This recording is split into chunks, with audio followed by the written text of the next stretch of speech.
Enigma of Extraterrestrial Civilization, and the Sirius star in ancient Egypt. The Sirius star was the most important to the ancient Egyptians. Their calendar was based on the rise of Sirius in a sophisticated manner. Sirius was frequently identified with the goddess Isis in ancient Egypt, particularly a signal of the Nile flood. The star has also been linked to Osiris, Anubis, and Sirius's goddess Soptet, whose name means she who is sharp. She was the consort of the creature known as Sach, the constellation Orion, and provided fertility to the earth. With the naked eye, one can see approximately 2,500 to 3,000 stars from 5,000 visible stars. The stars are frequently associated with secrets and the history of humankind in many ancient mythologies, religions, and cultures. Planets and stars affected our forefathers' studies of human nature and future forecasts, which have influenced us. Astrology developed in Babylon around 2,400 years ago, and the Babylonians established their version of horoscopes. Many stars in the night sky are dimmed and not visible, but Sirius's brilliance and sparkle and color-changing qualities have led to reports of it being a UFO. Sirius B is the partner of Sirius. It's possible that Osiris, as Orion, Sirius's partner, is a stand-in for the true invisible partner Sirius B, according to Robert K.G. Temple. As we know, the oldest and most basic form of Sirius's name is a hieroglyph of a throne and an eye. As a result, Osiris's eye is essential. Sirius B is known as the Eye Star by the Bozo tribe of Mali, which is linked to the Dogon. Because Sirius is depicted by an eye and is sometimes referred to as the companion star of Sirius, this is similar to saying that Osiris is the eye star, assuming that the ancient Egyptians were aware of Sirius B's existence and that the companion star of Sirius therefore might refer to it.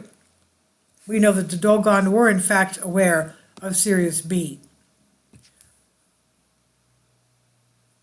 The earliest dynastic Egyptians did not know the meaning of Egyptian hieroglyphs and names for Isis and Osiris, and the names and signs appear to be pre-dynastic in origin, that is, before 3200 BC, or at least 5,000 years ago. Since at least 2800 BC, there has been no traditional living explanation for the meanings of the names and signs for Isis and Osiris.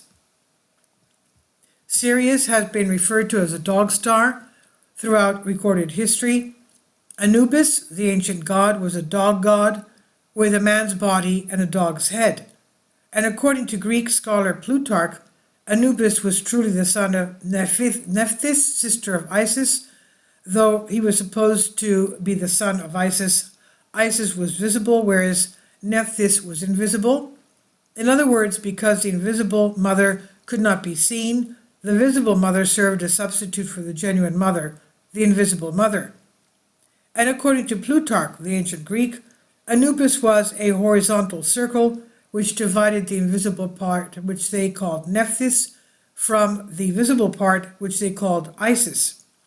And as this circle equally touches the bounds of both light and darkness, it may be looked upon as common to them both. This is a clear and old description, as one could hope, for the circular orbit named Anubis of a dark and invisible star called Nephthys around its sister, a light and visible star called Isis. And we know that Isis was equated with Sirius. What's missing here are the following precise things, which must remain our assumptions at this point. A, the circle is genuinely an orbit. B, in this context, the divine figures are indeed stars. Anubis and Osiris were sometimes homogeneous.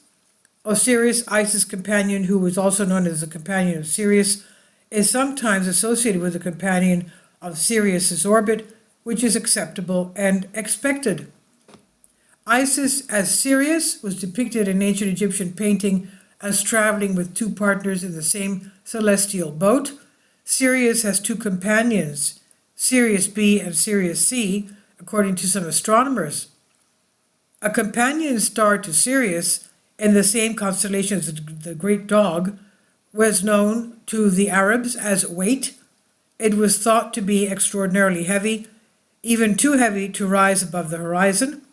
And as we know, Edler calls this an incredible star name, not surprisingly.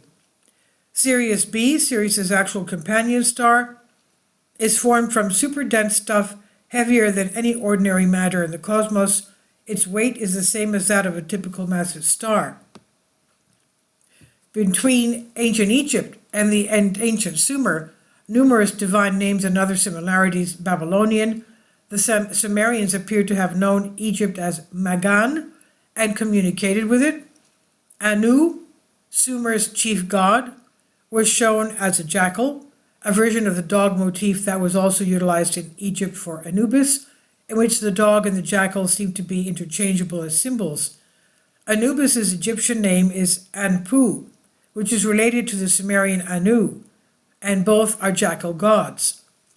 Wallace Budge, a notable Egyptologist, believed that both the cultures of both Sumer and Egypt originated from a typical very ancient source. The Sumerians also called Anu An, a variant. Osiris is also known as An in Egypt. As Plutarch said, Anubis, Anub in Egyptian, Anpu in Egyptian, was a circle. It's worth noting that the term Anda signifies ellipse in the Sanskrit. This could be a coincidence. Anubis, according to Wallace Budge, represents time. The combination of time and circle meanings for Anubis strongly suggests circular motion. According to Plutarch, the Egyptians called Horus the power that is given to guide the revolution of the sun. As a result, the Egyptians created and identified such distinct dynamics, a crucial aspect. Dog star and Sirius. As we all know, the Dogon describes Sirius B as heavy and speaks of its weight. The sky and everything associated with it are essential to the Dogon, and according to Dogon legends, god Amma, also called Amen, created the atmosphere. He was also the one who produced the first living species on the planet, they say. They are referred to as the Nomo. Ethereal spirits were the first people to live on our world. They are, however, occasionally referred to as the amphibians, hermaphrodites, or fish-like creatures.